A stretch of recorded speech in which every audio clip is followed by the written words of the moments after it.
Our shout out tonight comes from Joe, and Joe, your shout out is for Bob Carmody. That's Bobcarmody.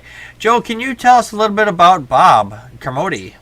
Yeah, Bob is a guy that we followed each other since.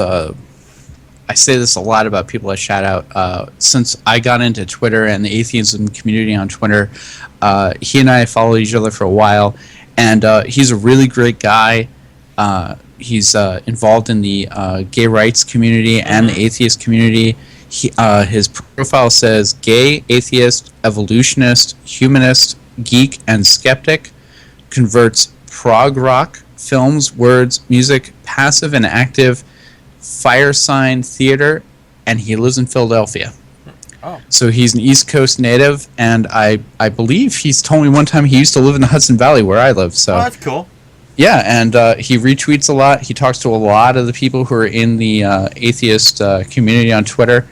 And, I wouldn't be surprised if a lot of people listening to this would be like, oh, I know that guy.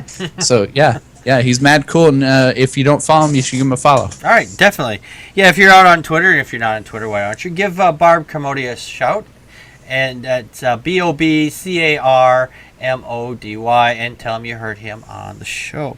All right, let's get into our next topic. Excuse me. I have a question. I have a question. I have a question, sir.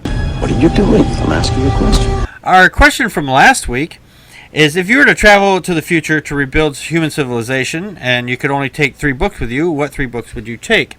And we had one reply, and that was from Wizard of Todd.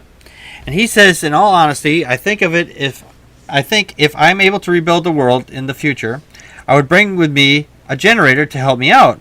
Oh, we didn't think of that.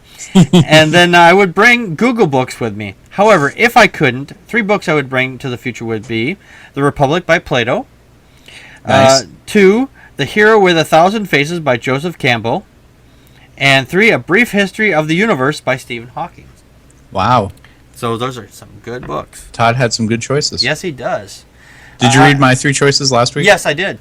I didn't get a chance to listen to last week's show yet. Oh, yeah. I read yours right out. Yours are the first ones I read out. So Awesome. Thank you. You're welcome. I wanted you to get yours in. All right. The question for this week is from me. And it says, what is the weirdest or the funniest piece of email spam you have ever gotten? Joe, what is the weirdest or funniest piece of email spam you've ever gotten? You know, it's funny that you asked that question this week, because I got an email today, and it turns out I'm the lost crown prince of Lux Wannaberg. Really? And I am entitled to inherit $30 million. Wow! Yeah, You and can all buy I me a have new to do set. is wire them $10,000 to an account in Switzerland for the processing fee. So I'm real excited because, woohoo! I'm a millionaire now, and I'm also a prince, and I can't wait. I'm probably going to go live in my castle and do this podcast from my castle. There you go. And I'll be donating to the show, Packard Pokes at. There we go. WordPress.com. Hit the donate button. Maybe $10 million.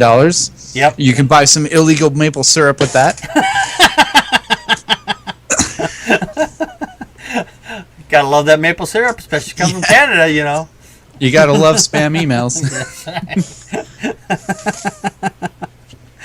Some of the weirdest emails I generally get are the ones that from the saying, "Oh, you got the Lord has prayed for you and found you a mate. Just log into our Christian website where there are." It's like, really?